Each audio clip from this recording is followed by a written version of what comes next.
welcome everyone to Signature Move. My name's Robert, and this is my lovely wife, Alex. Hello. And we're going to be talking to you today about wrestling, all things wrestling. That includes the WWE, which is mostly Raw, SmackDown, and NXT. We're also going to talk a little bit about New Japan Wrestling as well. We're fans of them. We'll talk a little bit about TNA, not as much, just because we don't have TNA, and pay-per-views can be expensive, so we're not sure if we're going to pay for them, depending on the situation. But there's a lot of wrestling out there in general.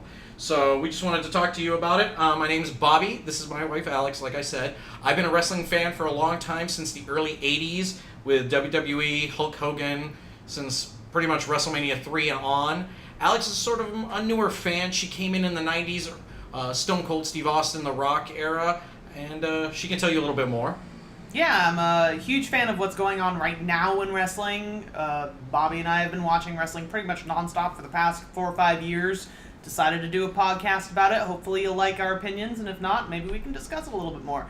I particularly am invested right now in women's wrestling and what's going on there, especially in the WWE, but there's some women's wrestling outside the WWE too that maybe we'll discuss.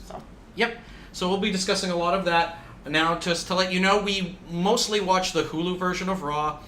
We do not have cable. We've got unhooked and we've never looked back. Nope. So we watch a lot of our wrestling through the internet. So that'll be Hulu versions of Raw. We watch SmackDown, NXT, and we also have New Japan. So we watch a lot of that. And just to let you know, for any of you people first time into wrestling, we're going to talk about wrestling as if you've already kind of know about it. So we might use terms that you're unfamiliar with, that sort of thing. We're not going to really explain that to you. You can Google these terms if you don't really know them. But we're kind of going to just go into the wrestling, assuming you're a fan already.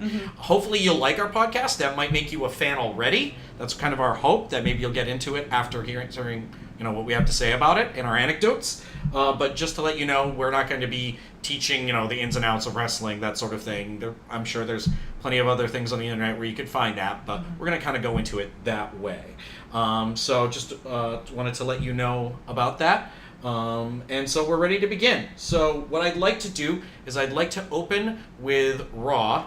So Raw started with a recap of last week with Brock attacking Paul Heyman.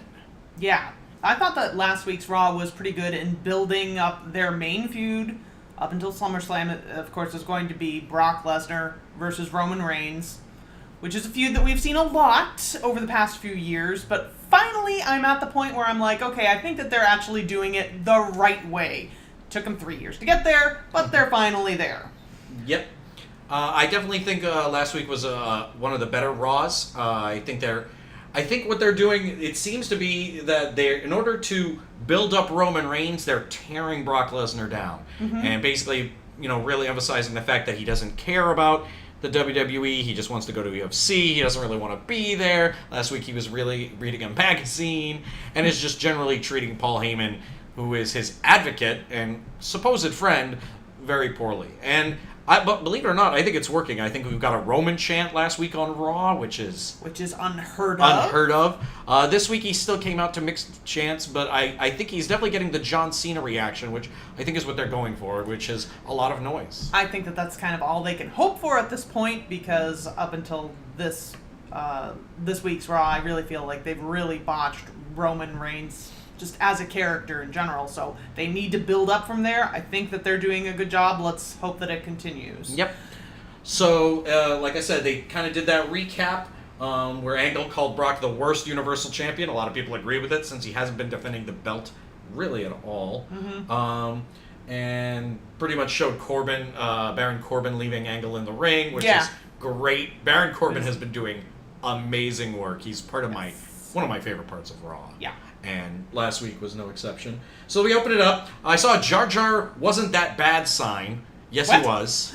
Yes, he was. For any of you who thinks Jar Jar Binks was not a bad part of Star Wars, you don't know what's good part of Star Wars then. But anyway, he was definitely that bad. So it opened with the Angle. They announced the Ronda match. And Finally! yes. Sorry. I've been waiting for Ronda Rousey to have a match. Just a regular match. Just throw me a bone. Prove to me that she can wrestle. Now, of course, she's had wrestling matches in pay-per-views and such, which have been generally well received. I think that they've been good. They've been very well rehearsed, but finally now we got to see her match tonight. It's about time. Yeah. Especially after she's had some great, matches in Yes. these past couple, so I'm glad to see her on Raw, finally.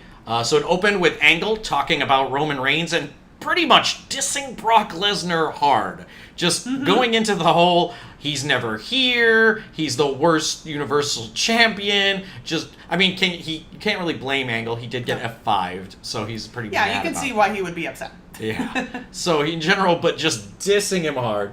Roman comes out, big reaction, very mixed as usual, but they're loud. And that's good according to WWE, is loudness equals over. Yes.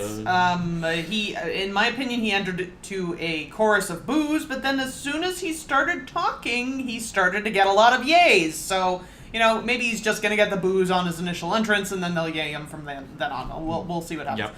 But I thought it was a pretty good angle. Roman really seems to want this match with Brock, which honestly reflects us as the WWE Universe. We really want to see this match at this point, just so that we can get over that hurdle of, okay, is Roman finally going to beat Brock? So, yeah, and you'll see how long they'll talk about it later, about how it's been 3 years of this storyline, and we are tired of it. And fans I think they just want anyone to beat Brock at this point. yes. Because he's had the belt for so long.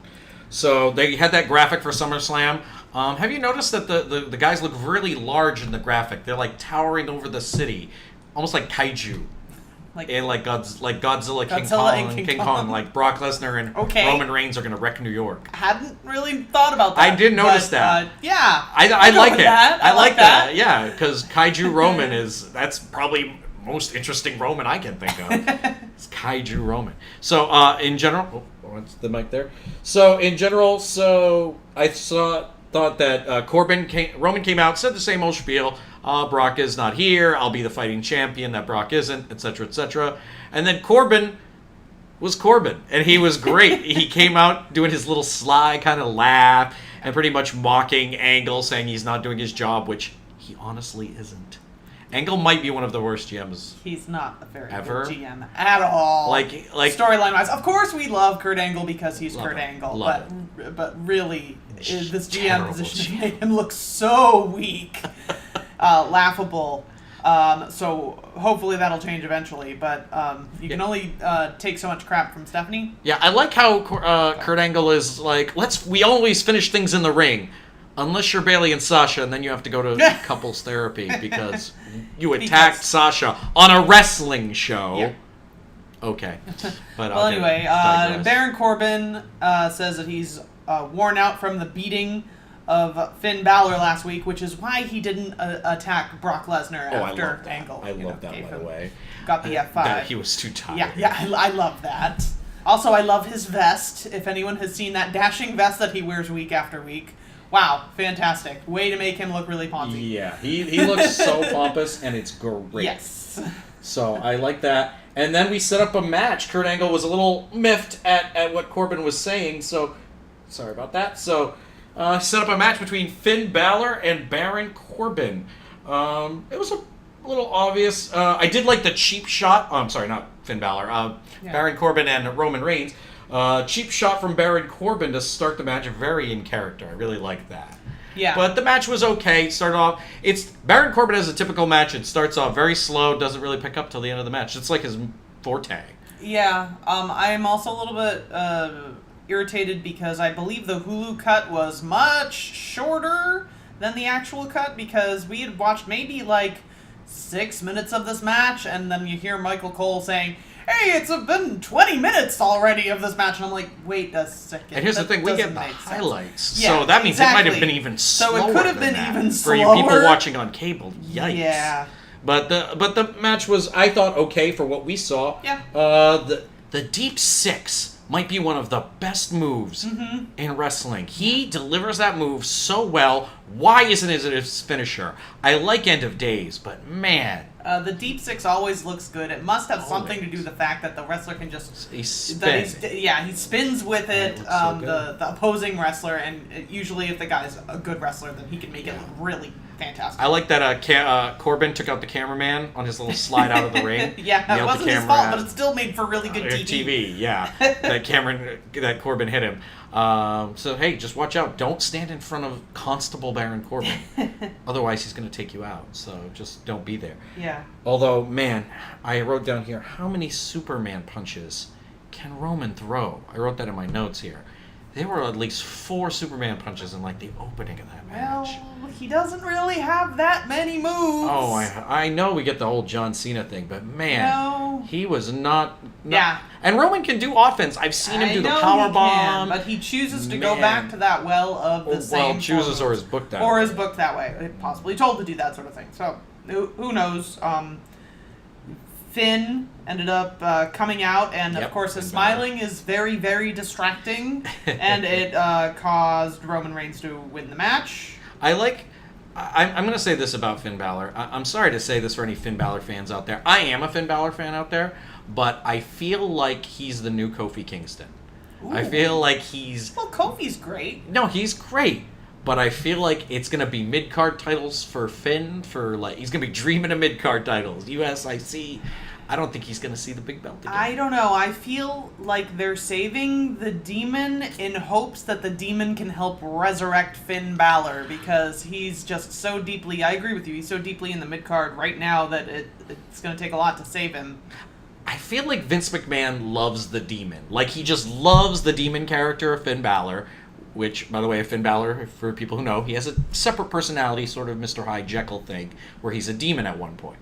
And I feel like Vince McMahon loves the Demon and doesn't really get regular Finn Balor. I feel it's like that conversation in Thor Ragnarok where Thor is talking to Bruce Banner and Finn is Bruce Banner trying to be like, regular Finn's just as good. He's just as powerful. And Vince is like, is he? Is he though? Is he though? Is he? No, I like Demon Balor. I like demons with the demon thing. Regular Balor, not so much. No. So I don't know. I like Demon. I like regular Balor. I think he's cool as a cucumber. I love the little arm thing he does. I think it's really cool. I think he'd be better as a heel.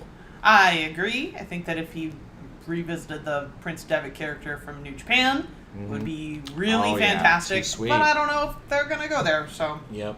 You know, until then, I'm kind of over Finn a little bit. Sorry. Although I will say I'm liking the feud between Finn and Corbin. But that's mostly because of Baron Corbin. Yeah, but it's just making it really good. But it's interesting. I liked it. I liked that they're one win apiece going into SummerSlam for the rubber band match, and I'm really looking forward to see who comes out on top on that. Yeah. It's going to be interesting because both men I kind of feel need a win going into that. I think that Baron Corbin's going to win that match. But anyway, he's been doing good work. We'll save predictions for another day. Well, yeah, we'll be doing a prediction video hopefully in the future. So after that, Michael Cole. Another one of his isms, the Michael Cole isms, is every time Finn goes through, he's in the drop zone. Oh my God, Michael Cole. With his in the drop zone, it's boss time. Oh my God, he's just great. It's like verbal garbage. Michael Cole is like verbal garbage. He's terrible, and thank God for Corey Graves because he is the savior. Yeah, he truly is a savior. He makes things that are unwatchable watchable. That's Corey Graves. So they showed clips of the set. Next was Drew McIntyre versus Seth Rollins last week, which was such a good match. Great match last week. Wow.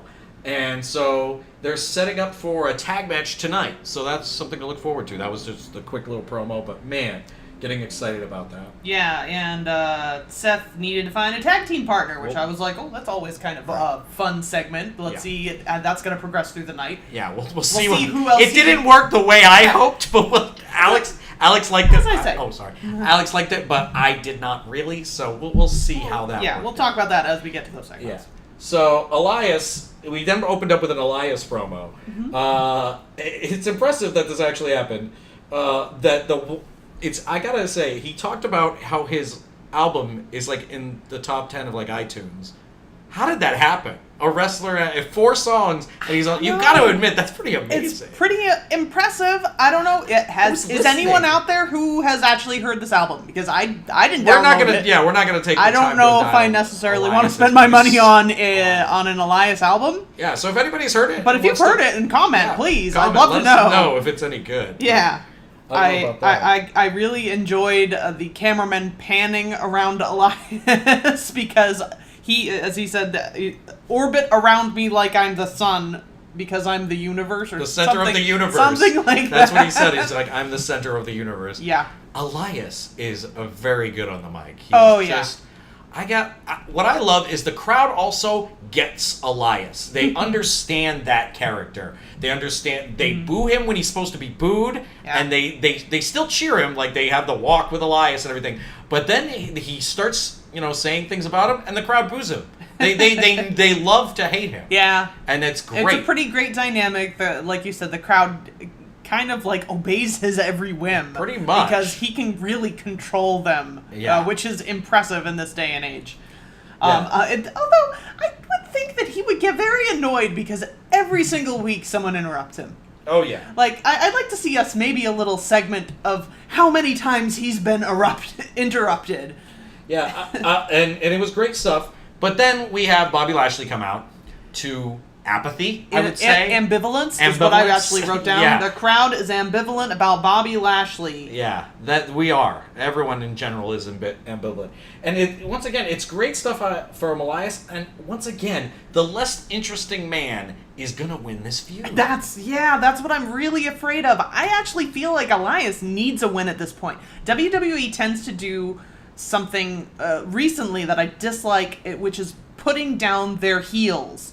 It feels like the heels are always getting into these feuds with the faces, and the face will always overcome the odds and win on the heel at the very end. Give a heel a win. Yeah. Give him some legitimacy and move him into the next feud. That's okay. Sometimes they win too. Yeah.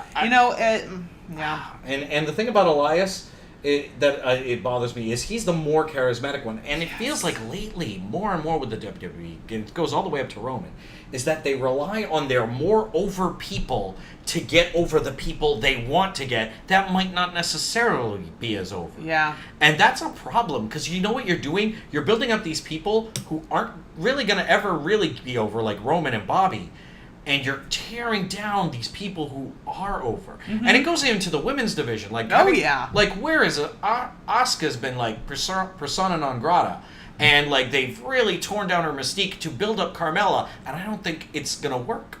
Yeah. And that's just, in general, part of the course for WWE. And I think it's a bad booking. It's bad business booking. Taking your most popular stars and using them to build up these guys who aren't that popular that you want to be. For some reason, they want those people to be over, so they're going to win those feuds versus the more popular guy. Because don't worry, he'll still be popular. It's just a shame. Like I said, I feel like Elias honestly needs a win right now to also give him some weight in this division. Make him more formidable, please, because right now he's kind of a stepping stone for people. Yeah. I did like Bobby got aggressive at the end of the promo, pretty much telling him, it's not going to be a joke what I do to you. And I like that. Aggressive Bobby is better Bobby. Bobby Lashley is a very much a better as an aggressor, and not so much as Happy Bobby Lashley. I don't like Happy Bobby Lashley. I don't like family, sporty Bobby Lashley. That's not an interesting Bobby He's Lashley. becoming like the Spice Girls, like sporty and happy Bobby Lashley. No, just aggressive Bobby Lashley comes out there, suplexes you, tears you up. He's treat him like a premier athlete. That's what you do. And I'd like him better as a heel, but that's Yeah. I also like that Bobby Lashley says that if you say my name, I'll appear. Kind of like Voldemort from Harry Potter. Did he say that? He said that. He said it. If you say my name, I will appear. I'm like, ooh, that's got some strange mystique to it. Yeah, but he has such a common name. It's my name. I know. That's such a common name. Bobby. No, it has to be Bobby Lashley. Oh, you have to say the whole name, last name. Okay, he's not showing up. So maybe that's a lie. But regardless, you can't do that with it. Voldemort makes sense because nobody says that. It's not like you say, I'm going out to get apples from the Voldemort market. Yeah, true. But Bobby has a market, and so, anyway. So, And then he attacked Bobby Lashley. Bobby Lashley kicked his butt. And I like when he attacked it, Michael Cole was like, "There's a cheap shot." Riveting announcing, Michael Cole. Yeah. Thank you. We didn't know it was a cheap shot. Like that, he literally said. And Elias with a cheap shot, with about as much tone as I just did. Wow. Oh, Michael Cole, you're terrible. So anyway, Bobby, it was weird. Then Bobby beat him up, got a Bobby chant, suplexed him. Really? Yeah, well, he did a little bit. And then after he suplexed him, got no reaction whatsoever. Yeah, It was a that's weird what I crowd. kind of wrote down. Weird Oh, crowd. suplex to nothing. Yeah. So. Yeah. So moving on. Next We got brief segment. Oh, man. That's so exciting. One of my favorite segments of the night. It was so short and sweet. And It was a Tyler Breeze sighting. Yes, we saw Tyler was Breeze wonderful. coming in, Prince Pretty himself, talking about how he would be Seth Rollins' prettiest partner. I got so excited. My fault, really, for thinking that something like this was going to happen. I know that it would give really- us something interesting and exciting. It went through my head like, oh my god, Fandango is actually injured. Maybe this could be. Oh no, it's not a match. And then Roman No, showed it's- up and is like, "I'll be your partner." They cut down Tyler Breeze. Yay! That could. I'm trying to think what would be the most boring thing for Seth to happen with Seth right now. Yeah. I know Roman joined him, and then Yeah. later on in the night they found an even more boring way to handle it. Yeah. This was the opposite of last week for this feud. Yes. Drew McIntyre versus Seth was amazing. This week, what their setup was terrible. Not good. Terrible. So anyway, loved seeing Breeze for the brief moment that we did, Yes. calling Seth CrossFit Fun. Breezes. CrossFit Breezes. CrossFit Breezes. How That can you is- even say that without smiling? And that's tough to it's say. just really, So, it's great. just Prince Pretty. Anyway, we wish want we could more see of more you. of you. We love you, Tyler. 205 Live, maybe? Who knows? Although we're not watching it. But Right. that'd be a good reason. If I found out that Tyler Breeze was champion, maybe I'd watch it. Yeah. But not a big fan of 205 Live. Anyway, we came out next KO promo with Jinder Mahal. Yes. Or as I like to call him, future endeavored Jinder Mahal. He will not be future endeavor. All right, you can debate this with me Yeah. all you want. But Jinder, let's talk about Jinder Mahal for people who don't know. He is what they call in wrestling terms a jobber, which is somebody who loses a lot. No. But Back up he a was. square. He was He a jobber. a jobber. Got a world title shot in 2017. Had the world title for a little while. I feel we're going to look back on that reign. That was a long while. I know. And I think we're going to look back on that reign and be like, what was going on that year? Because the whole build-up was for him to be champion because they were going to go to India and it was going to be this glorious thing. And then they didn't even do it. They had him lose to Triple H in India, and then Triple H said, well, he should be glad he's just in the ring with me, which is ridiculous. Yeah. Jinder should have won that match. And just the way they're treating Jinder, I loved him as a champion with his whole, Well- not his wrestling, but Yes. his presentation was amazing. And now this whole, Shanti, whatever this is, this stress relieving Jinder's thing. package, meaning his packaged character, is fantastic. At least it was fantastic. In his reign, I've never ever liked his wrestling. Even his finisher needs a little bit of work. He's quite boring. But his character was always very entertaining. Now this, the Shanti thing that he's doing now, where he's praying in the ring and finding his zen, I think that was good for about a week. And now that he's doing it, he risks crossing that line from a threat heel into jokey heel, which for him is very dangerous to his job. Yeah, I think he's just, it's not good. Yeah. And there were a lot of promos tonight. This was this. I even wrote this down at this point. A lot of promos. Oh my god, this segment went slow. Yeah. I felt like it was not Kevin Owens' best night No. as far as his promos.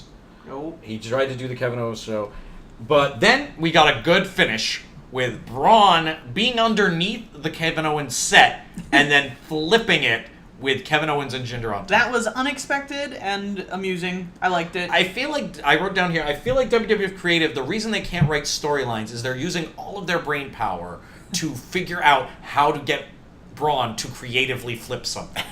they just want to find new ways for Braun to flip things. I think so, or some All right. new way for him to do some sort of destructive act. And I think maybe that's utilizing why they can't be creative with anything else, because they're really, maybe really that's just pushing. taking a lot of brain power. I mean, this was very creative, so I'm give that wondering, to you. man, they're like, what are we going to do now with him? Well, he's already flipped this. Yeah. I know, he'll flip a stage that he's already underneath. Yeah. Yeah. So that went into Braun versus Jinder. Now, the match was alright, but for me, it was KO at the start of the match. Some of the things he was saying was gold. Yeah. At one point, he said that the stage was poorly made. He's like, that stage was toothpicks. And he was yelling at Jinder that, hey, he ruined my stage and he hurt my arm. He hurt my arm. Then when Jinder got in and he just kept on yelling, Shanti! Shanti! Yeah, he kept yelling to Jinder to try to calm him down. It reminded me of like Serenity Now from Seinfeld. Serenity Now! So the match was very mediocre, but also very fast. So the last 2 minutes, something like that. And, but Jinder gets the win. Jinder somehow got a win from yet another countout victory. No, right? DQ. DQ as victory this time. Braun used the briefcase or pulled it from KO as they was running up the ramp and hit Jinder. So he hit Jinder with the briefcase. Jinder has 2 wins on Braun. Maybe I'm wrong, Alex. Maybe they have plans. He's 2-0 against Braun Strowman. That must mean something, right? That'll probably be a feud after Braun Strowman is finished with the Kevin Owens feud. Maybe. But I don't know. Maybe this is the future of Jinder. Maybe this is the signs of his big push. Doubt it. Doubt it a bit. But maybe I'm wrong. Maybe he won't be not working there in about a year. But I'm predicting he won't. No, he will be there. You're wrong. Oh, man. We're going to debate this for the rest of the year. I'll make Jinder's a bet. gone. Let's make a bet. All right, we're doing it. All right, it's our first episode, and we're doing this. We're doing this. And then we'll come up with some sort of punishment.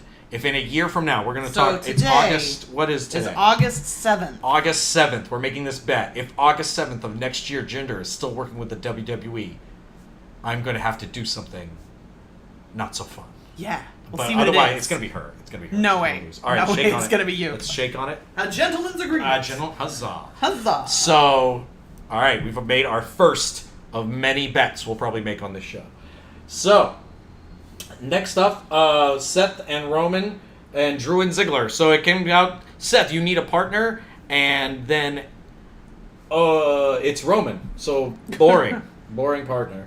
Then they went into a big promo about the 3-year feud of Roman Reigns and Brock Lesnar. Which I really didn't remember that it was that long, but Holy God, moly. 3 years We've been waiting. of this that we've been waiting and waiting and waiting to end. Wow. Just give it to Roman already, because we know you love Roman. That's what this is going towards. They want Roman to have the belt. Just give it to him. Yeah, Let's get over it. I feel like I wrote down here, they're putting every ounce of effort in this being the last gasp to get Roman over. Yeah. Like, to get his head above water. So many resources have been devoted these past couple years to getting Roman over.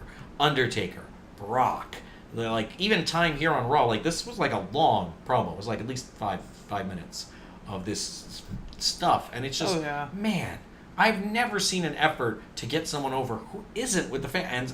I think it'll get him over to a degree, the win finally over Brock. Yeah. Is it sustainable? Yeah. Uh-huh. I wrote that down. I wrote, if Roman does win, which I'm assuming he's going to be. Oh, please, You God. never know. You never know. Please, God, let him. And if Roman decides, if they do an angle with him, that he will defend the belt every week, will that get him over? I'm not sure. I don't know. I'm really not sure. Because he's so in the hole with fans, he really has to dig his way up. Right now it's working because he's kind of on the side of the WWE Universe, because they're pitting really the WWE Universe versus Brock Lesnar. All right, so then Corbin has come out, and he talked with Stephanie McMahon and has had Roman removed I wrote here, Roman has, sorry about that, Roman has been removed from the tag team match. Yeah. In his smarmy way, which once again, Corbin, you're great at that. And so I'm like really excited. I'm like, oh man, what partner is Seth going to have in the next match? I'm kind of excited. Maybe Dean Ambrose making a big return. Could it be? Could it be? Super cool. Probably So they get that set up, and I did like that Roman started to ask Corbin how his ribs were, and then proceeded to punch him right in the rib. And then said, you might want to have the trainer check that out. That was very satisfying, That was satisfying. honestly. Man, more of that from Roman, Yeah. and more of that from Corbin. Corbin is so great.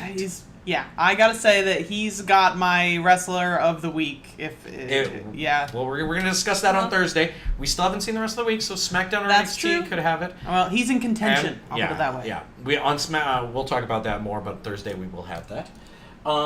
So yeah, that was funny. So then we set up Seth versus Ziggler for a handicap match.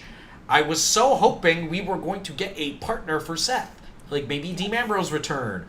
I don't know, or his former partner Jason Jordan was going to come out. Yeah, that would have been great. Or anybody. Really? But it was just a handicap match. Yeah. Boring booking. Yeah.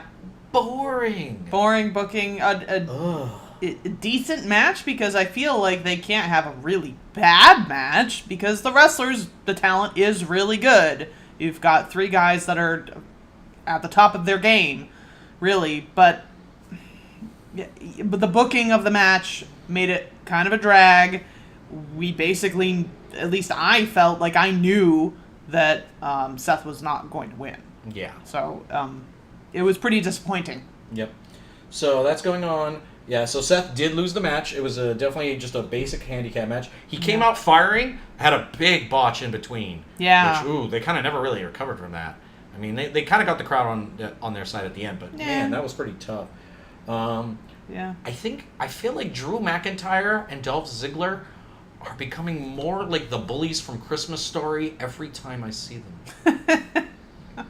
Okay. Like, if you watched last week, Ziggler... He is a lackey. He's totally a lackey to Drew McIntyre. Ziggler, he even did the laugh. I mean, he did the lackey to laugh. Like, last week, he's like, I was like, what?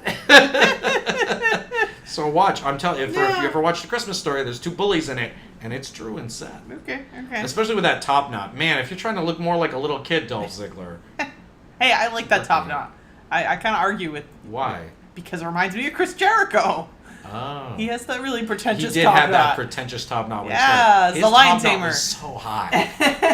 He definitely looked like a girl. But I think that's where he was going for. That's where he was going for. No, and that's what Dolph was going for. So Dolph definitely... It makes him look more irritating, so why not? He takes from the best. Yeah. So, the top knot, Seth makes things look easy, man, in the ring. Yeah. Like, he's seriously talented. Honestly, all 3 of those guys are very seriously talented. Oh, and that lariat from Drew McIntyre, that clothesline. Lariotto, which is what they do in New Japan a lot for clotheslines, and man, that was a devastating one. So, but no surprising, disappointing. Is this Vince's idea of good booking? Because it's not. It's not. Especially last week. In comparison to last week's stuff, which was really great. Right. And anyway, we just wanted a mystery partner. That's all. Is that too much to ask for? Apparently. Something. Even Titus, who could have jobbed out instead of Seth. You protect Seth. No, not Titus. All right. Well, somebody. Somebody is what we're saying. Come on, give us something. Do it better, WB. Yeah. As somebody likes to say. So then we had Paul Heyman in an interview. Yeah. Quite the interview. Very memorable. Wow. He looked terrible. He looked like he had done a bunch of crack or something. I mean, like, his eyes were all red and messed up like he had been crying for an entire week. Oh. He looked like he hadn't shaved in days. Oh. Even his suit looked kind of messed up. And his voice, so serious. Paul Heyman is so good at his job. He's so good. Like last week, he was going to that old Paulie dangerously. I'm just this scummy, begging heel. Yeah. I was kind of happy with what Brock did to him. I realized, like, yeah, Paul, you get it. You deserve it. You're a jerk. And then this week, boy, he was like he made me feel bad for him. Yeah. He made me feel bad. He was pitiable, that's for sure. Oh, yeah. But what I liked about his character, too, is he was like a raw nerve. an exposed nerve when he was talking to Renee Young, because she would say things and he would kind of lash out at her and then take it back, and you could see his eyes just thinking about everything and about his relationship between him and Brock, and then their kids are friends and stuff like that stuff. Really, really well written, well delivered, which probably means that he wrote it himself. So yeah, and once again, it's another thing on the altar of Roman and Brock. Everything to get them over. Yeah. But if there's a guy who could do it, it's Paul. Paul Yeah. Heyman. So yeah, did really good with that. And I see the purpose also of doing this is at the very end when he switched it around and made Brock seem even more dangerous. Yes. So, when he's like, if Brock's gonna treat me this way and I'm his friend, how's he gonna treat Roman Reigns? Yeah. So really good. Good. He once again he puts over Brock by kind of tearing him down and then just bringing him back up again. Yeah. It's great. Yeah. Great stuff. So hey, if like I said, if this is a way to get Roman Reigns over, tearing down Brock, good way to do it. Yeah. Good way to do it.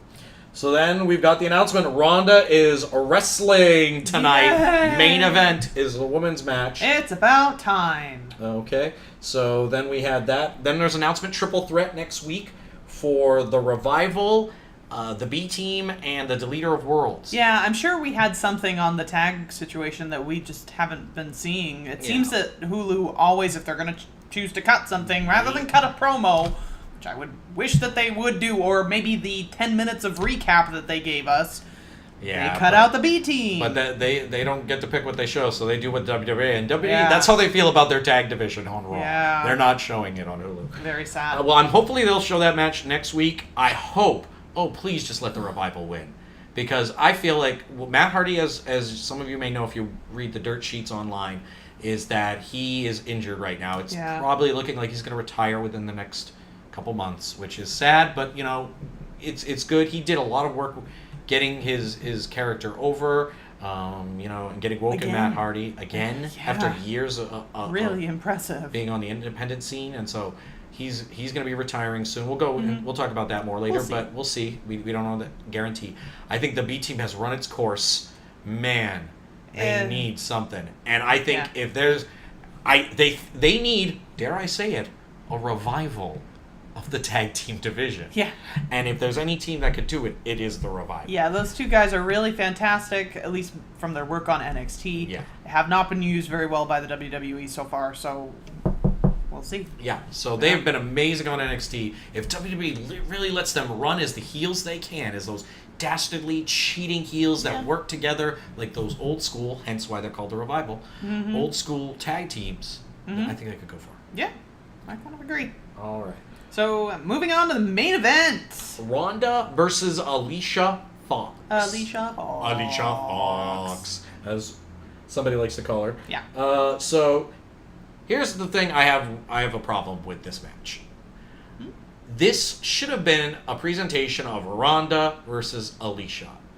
And okay. I know why did Alicia not get her own music? Really made me angry that she didn't get any music. Then they get in the ring for a short promo before the match. And literally, Alexa pulls the microphone from Alicia before she can finish talking. Yeah. And don't get me wrong, I love Alexa Bliss. I think she's an amazing heel, great on the mic, big fan of her. But this should have been Alicia's shot. She's not going to... I don't know if they're going to give her a push. I don't know what they're doing. Their plans are for Alicia. Yeah. But I love her crazy gimmick. I love her Captain gimmick. Yeah. And it was kind of taking off before she got injured and came back. Yeah, I know her injury kind of sidelined her character. Ronda stuff. So... I mean, they really are behind Alexa Bliss so much to the point where I'm just like, let go and let somebody else shine, please. Alexa Bliss... 2 years. Been, basically in the championship spot, no matter what show she's in, for 2 strong years. Yeah, she was SmackDown. It's even longer than Charlotte, really, if you think about it. Yeah, she was Raw champion for like a year, and then she was SmackDown champion. It's a little overwhelming for me. It just like she needs to take a step back and give somebody else. Even Fox is not going to be a main eventer. But so if she's in a main event spotlight, just give her a little bit of time. That's all I'm asking. Yeah, one night. Give her one night to show her, let her shine. And they really didn't. And that upset me. So Yeah. she came out. She did have her captain's jacket on, which I liked. Yeah. And I like that she said, "Oh, but Ronda Rousey, but was she the captain of the WWE girls team?" I was like, "Oh yeah, don't let keep on that going that well. Don't let that go. Don't let that go." So and then so in general, I just wrote Natty and Alexa did not have to get involved with these ladies. Natty being there is driving me crazy. Natty, Wrong. well, for me, Just it's only a feud matter them of time, because they're gonna get into a feud, and I respect that. That's fine. That's gonna be one of her big feuds. I'm excited about the wrestling in that match because obviously, if they legitly do train together, which they probably do, that's gonna be a fantastic match. Yeah, but I just still, need to get to it. Yeah, or if soon. don't have Natty there. Why does she Soon. need to be there? It'll be really soon, I think. I think right after SummerSlam. So anyway, I want Alicia to have more TV time, and I wanted her to let them talk. I thought she was adorable. She was doing little dance moves throughout them, or like just these little moves. Alicia was adorable. So anyway, so Ronda begins. You kind of already got the feeling once the match started. It's gonna be a squash match. Yeah. When Ronda's coming in doing her little like shoulder hits, which I love, Dude, makes her look like He-Man coming out at you. She looks so strong. It's really great. Those judo. She gets a great reaction, man. Everybody is so hot on Ronda that it's refreshing. Oh, those judo throws that she threw at Alicia. Oh yeah. Oh, brutal. I thought her arm was gonna like just leave. Yeah. And suck it. Yeah. Oh man, she makes everything look painful. And also her facial expressions are fantastic. At one point, she got pushed into the ring post and she turned around and I could literally see her eye twitching. I'm like, how do you do that? I can't actually make my eye twitch in anger, but hers was. It was kind of freaky.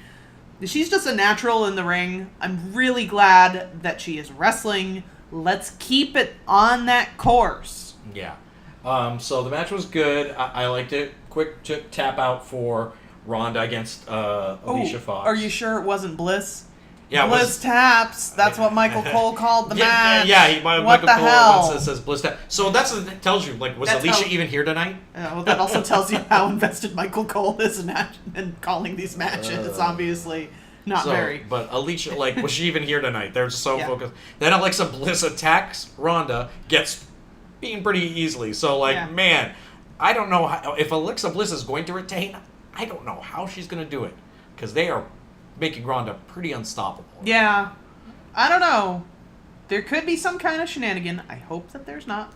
There could be some kind of shenanigan where Natty attacks her or Nia Jax attacks her. What is happening with Nia Jax? Is she injured? I believe she's injured right now. Okay. Hence, That's unfortunate. Yeah, so that's why she's out of it. Yeah. But Ronda talked about it. She cut a pretty short little promo at the end just telling Alexa Bliss that she's going to get it. Yeah. And then, I'm not sure if you saw this, but then Ronda slammed the microphone on the ring. It popped back and was inches from hitting her in the face. Yes, but it I'm didn't. like, man, if that had hit her in the face, all It'd been threatening over. would have been over. Like, that would have been like a meme that would have been repeated on the internet. But like, you know what? Oh, thank it didn't. goodness. She spiked that sucker. Oh, It looked good. I was so worried. I saw it pop up. I'm like, if it hits her in the face, Hits her in the right face, now, she's done. That's But no, the it end. didn't. How can you take anybody seriously? Like, but it's like a football player spiking the ball, hitting them in the face, them grabbing their eye and falling to the ground. It would not have been good. Yeah. So, man, inches away from near disaster is Ronda. But she seemingly made it through. Yeah. So, that's it for Raw. As far as we're concerned, now we're going to talk about a little bit about New Japan.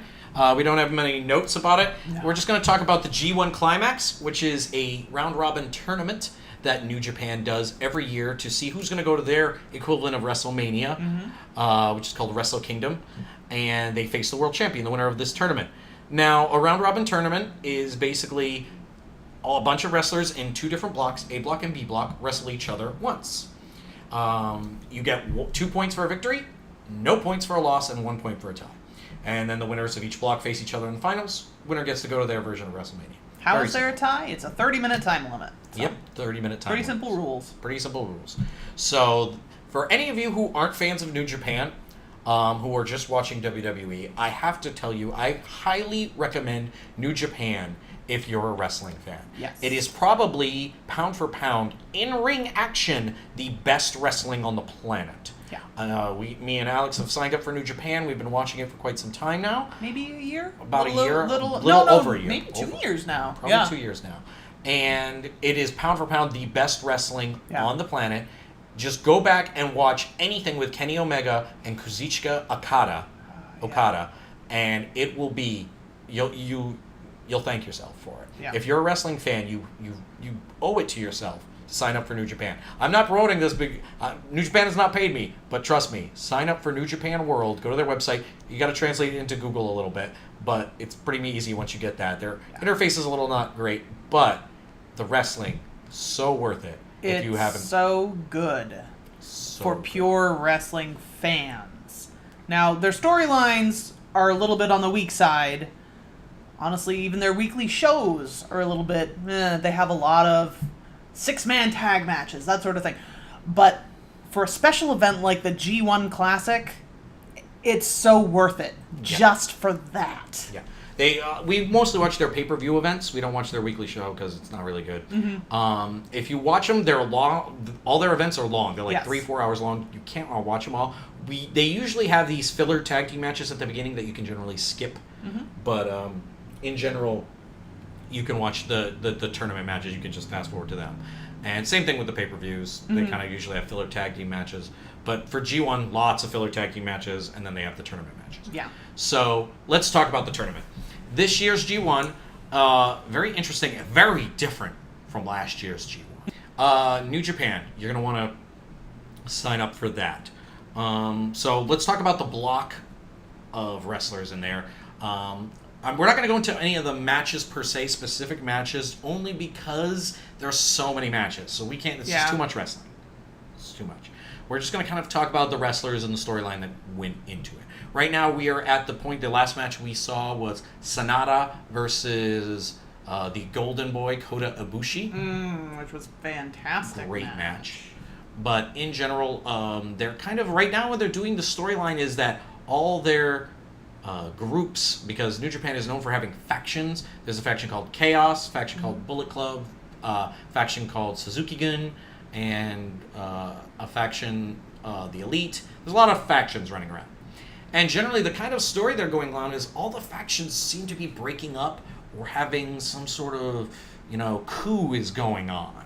Yeah. So that's kind of interesting. Yeah, and it's happening. What I found interesting is they started this kind of with the Bullet Club having a little bit of a falling out, where Kenny Omega is kind of doing his own thing with the Elite, even though technically he's the leader of the Bullet Club. Now Tama Tonga and Tama Loa are doing their own thing with Bad News Folly. So that kind of started it. But we're seeing, in this G1, it's really interesting that we're seeing seeds of that dissension spreading to the other factions, like in Chaos, which has been they're good guys, if you will. You have Switchblade, who's kind of breaking off and kind of wants to be, I think, either a leader of it, or I'm not exactly sure what his motivations are. I definitely feel like Switchblade is trying to usurp Kazuchika Okada's reign and maybe turn Chaos into a heel faction, which is a great idea. Kind of crazy. I'd love that because people like Goto and Toru Yano aren't heels. So it'd be interesting if he were to just take over. So I don't know where they're going. I don't know where they're going with that. It'd be really cool if they did that. I don't know if that's where they're going, but that's where I'm hoping, knock on wood, that that's what's happening. Yeah. Also, the fraction of the Bullet Club is happening. Mm-hmm. So Tama Tonga is doing such good work as a heel right now. Yeah. Pretty much not caring if he wins the G1, as he's losing by DQ, just attacking people and being brutal. And honestly, all of those DQs, because he and Bad News Folly are both in it. Bad Luck. Bad Luck Folly. But they're both getting DQ'd all the time. But they don't care. But the fans really care because that makes them incensed every time that there's a DQ, because that doesn't happen a lot in Japanese wrestling. No, they hate countouts and disqualifications. So if you want to make Tama Tonga hated in Japan, That's a way to do having it. matches that don't end in a pinfall, Yeah, that's really gonna make people very mad. oh yeah, they don't like it. So that's what's going on with Tama Tonga. So in general, that's what's going on in there. I'd have to say the stars right now. This is what I'm going to go. I'll give you kind of a general feeling for my G1, and then you can kind of tell me what you're. I think right now, stars of it, definitely Kenny Omega Oh yeah. and Kota Ibushi. They're obviously leading to that match at Wrestle Kingdom. I think Kenny's going to win the whole thing. He's going to go maybe undefeated. Like I said, we're not caught up completely if Kenny's taken a loss, but I think he's going to go undefeated, and or definitely win the tournament. And then he'll be able to choose his opponent, which is what happens. It's champion's privilege. I think he'll choose Kota Ibushi, and we're going to lead to a friend versus friend match, Captain America versus Winter Soldier, sort of Wrestle Kingdom main event. I would love that. I love Kota Ibushi. I like where you're going. I don't know if they're gonna do that yet. I don't know. And I feel like they're gonna play I feel like they're gonna play the long game on that. I don't see that as quickly as maybe you do. Yeah, maybe, because I don't picture Kota Ibushi beating him at this point in time. Kenny is real high. I could see them revisiting with a belt on the line, Naito versus Kenny Omega. Could Yeah, definitely could see that happening. And Naito's not in his block, correct? Naito is not, I believe, in Kenny's block. Yeah, they're in 2 different blocks, so I could see them going at it. I don't know who's going to win. I think so. I could be wrong. I don't know. No, they are in the same block. They're in the same block? I think they already had the match. I think they had the match, Naito versus Omega. But they definitely did. No, but I could see if Kenny Omega even won and chose his opponent, he could choose Naito. Yeah. Well, the matches we're looking forward to, obviously, in the tournament right now with the blocks are definitely Kenny versus Kota, which is coming, as well as I'm looking forward to Naito versus Sonata as well as a battle of basically these faction members who are best of friends going. Best of friends fights are always great. They're always great. We'll talk about it in NXT more, but always good. I think if I were to pick someone who is basically the unexpected star of the G1 Climax, it's Tomohiro Ishii. He is putting on some great matches. Yeah, Ishii is very underrated. Unbelievably underrated. And here's the thing, he's not flashy. He doesn't have like a crazy intro, but he comes out, he's very basic. But like you'll forget how good of a wrestler he is until you watch him wrestle.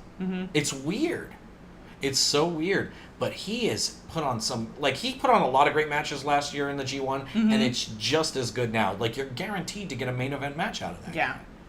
So, he's definitely my star. I'm liking Kenny, everything that's going on with Kenny and Kota. I feel like Tanahashi, the ace, has kind of disappeared in the G1. I don't know about that. I feel he's still won a lot of matches so far, I believe. He's got a good stellar record. I just feel like they're not doing much with him. Zack Sabre Jr. is doing some work.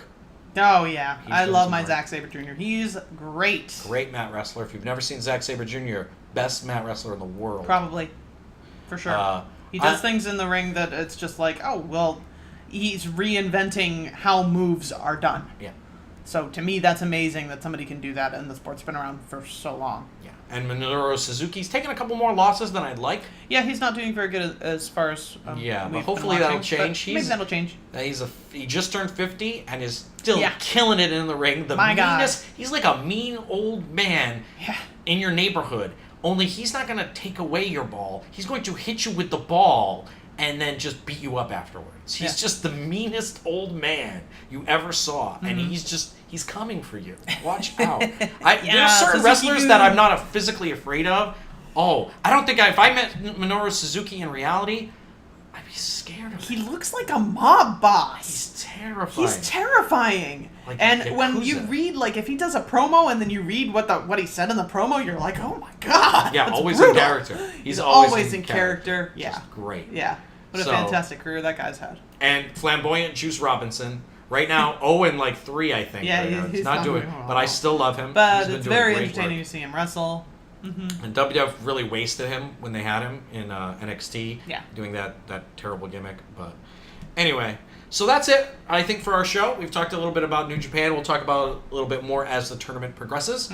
But that's going to be it for us. We're going to see you most likely tomorrow or either Thursday. We're still working on our scheduling for this, so this is our first show. Our second show will be then. We're going to talk about SmackDown as well as one of our favorite feds, probably our favorite fed, NXT, which is probably the best total wrestling on the planet. Japan's probably the best pure wrestling product, but if you want story with your wrestling, NXT's the place best. To be, for sure. They are the best wrestling on the planet. And so we'll be talking about NXT. We're also going to announce our Wrestler of the Week, as we both will pick one. And hopefully we'll get some more ideas of how this is going to go and how we're going to work this. But hopefully you've enjoyed us and we've entertained you for this approximate 50 minutes to an hour that we've been talking with you guys.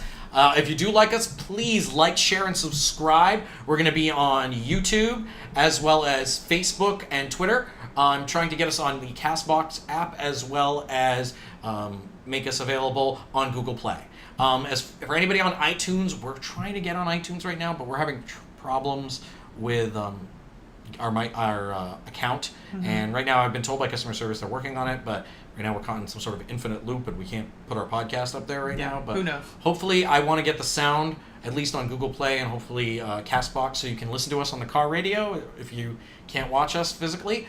And so you can hopefully get us in all sorts of media. So that's it for our first show. Thank you very much for being with us. Also, I want to throw a thank you to Ben Dinsmore, who did our art in the beginning, and also Ryan Moores, who did our little bumper sound.